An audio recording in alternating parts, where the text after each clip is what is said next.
very successful. Yeah. Senator Toomey, your turn. Thank you, Mr. Chairman, and I appreciate your raising a number of important and thoughtful issues here, and I thank you for holding this hearing today.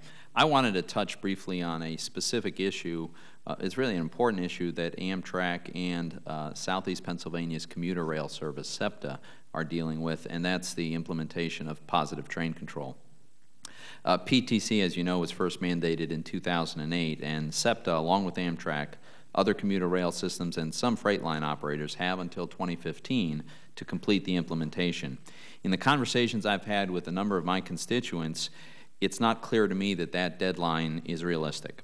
And let me be very clear, we want the safest possible passenger rail systems. My concern, which GAO has raised as well, is that, and I'm going to quote GAO right now, other critical safety needs may go unmet if funding is diverted to pay for PTC, end quote, from a GAO 2010 report on positive train control.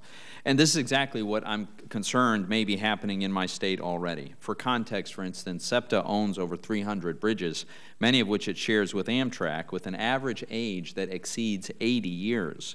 Now, due to the amount of capital that's being diverted in anticipation of implementing PTC, not a single one of those bridges moved into construction in fiscal year 2011, and none are planned to go in 2012. I think there may be a sensible solution to this problem.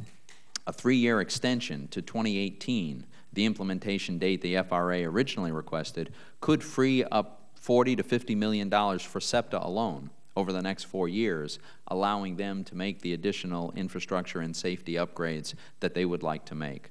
I also want to mention the technical concerns about whether PTC can be implemented in time. This is a very sophisticated technology that requires a significant amount of spectrum to operate real-time data transfers that indicate track movements and set speeds for individual trains. The FCC has issued a notice of public comment regarding the availability and affordability of that spectrum, calling the technical implementation a daunting challenge.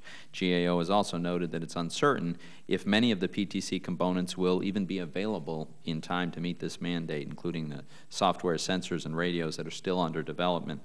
Lastly, GAO has questioned whether the rollout of a largely untested technology by 2015 is the most cost-efficient approach to implementing this mandate. The FRA itself has concluded that the cost-benefit ratio of this mandate at this time is about 20 to 1.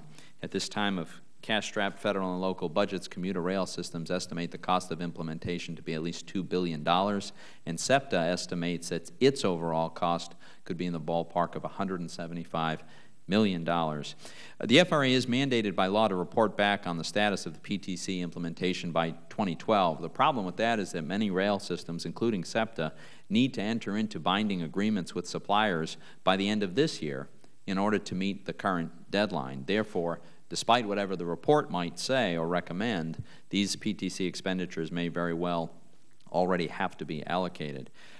So, Mr. Chairman, I think that the PTC mandate in some ways may have painted the system with a slightly too broad a brush and not fully take into account some of the existing safety infrastructure and other items like spectrum availability or the existence of the needed technology. It's my hope that we can find some common ground in resolving this issue.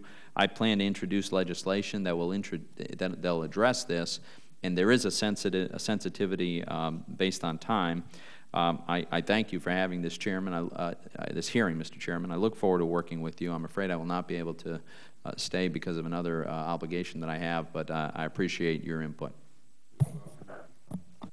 Here, your state is an important suburb